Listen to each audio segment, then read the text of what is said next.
Hello everyone, this is Major Amit. I'm a leadership coach, consultant, trainer, and an author. Now, today I want to dive into a topic that really impacts how others perceive us as leaders at the workplace and when we are managing a team, and that is how we communicate like a leader. Now, communicating like a leader is not about using big complex words or sounding formal all the time. It's about creating a feeling of confidence, clarity, and connection when you speak. When people see you as someone who communicates with purpose, they're more likely to follow your lead and trust your decisions. While communication is a leader's superpower, the good news is that it's a skill, and therefore you can develop it too. I'm going to share with you simple yet powerful tips on how to communicate like a leader. By the end of this video, hopefully, you'll find you'll feel more confident about your ability to lead with your words.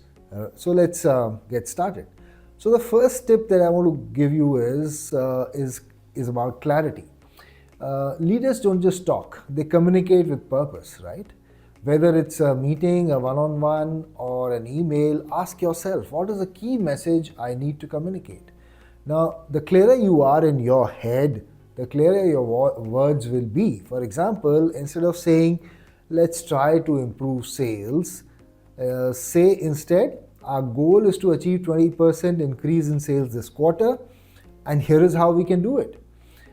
Clear communication builds trust and sets the tone for action, and that is what you're doing in your communication here.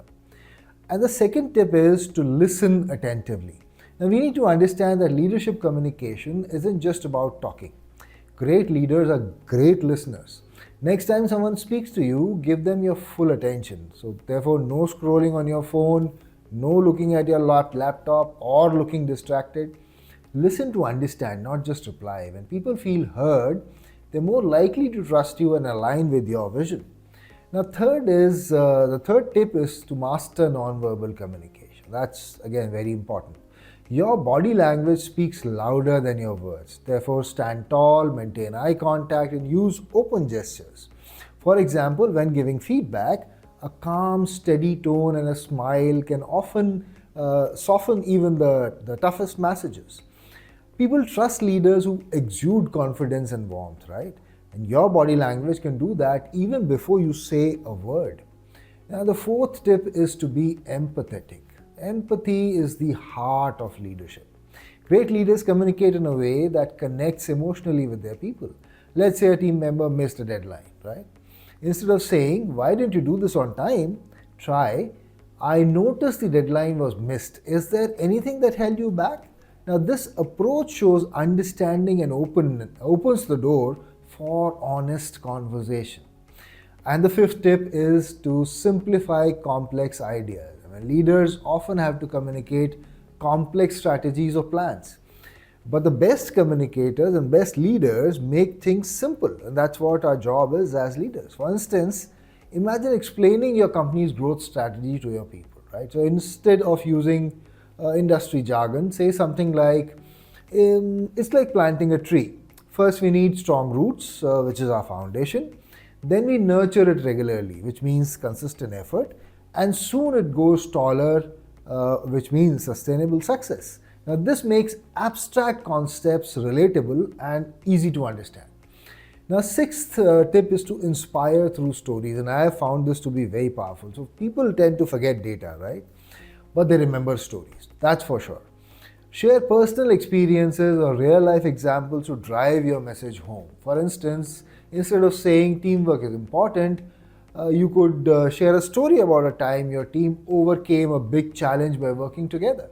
Now, stories stick, they make your communication memorable. People remember. And the seventh tip is to adapt to your audience. That's again very important. One size doesn't fit all.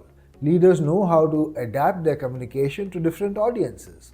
Talking to your team is different from addressing a client or speaking at a conference. So, for example, with your team, you might be more casual, right? But with your client, you would focus on being more polished and to the point. And therefore, always keep your audience in mind while communicating. And the eighth tip is to keep your communication positive and constructive. Now, leaders don't shy away from tough conversation. That's part of our job. But they handle them constructively. If you're giving feedback, focus on behavior and not the person. For example, instead of saying you're always careless, instead say this specific task needed more attention. How can we avoid this mistake next time? Positive communication builds stronger teams. And the ninth tip is to practice active engagement. Now, leadership communication isn't a monologue, it's a dialogue. Encourage questions, feedbacks, and participation. In a meeting, instead of saying, here's the plan, try, here is the plan, and what are your thoughts? When you engage people, your team members, it fosters collaboration and innovation. And the 10th is to end with impact. Finally, always end your communication with a strong call to action or a memorable takeaway. For example, if you're concluding a team meeting, instead of just saying that's all for today, you could say let's focus on achieving our weekly goals and regroup on Friday to track progress. I'm sure together we can achieve this. A clear and motivational ending leaves your audience feeling aligned and energized. Now, great communication isn't about using big words or sounding fancy. It's about connection, clarity, and impact.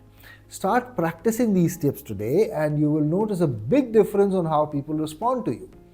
So, what's the one tip you are going to try first? Let me know in the comments below.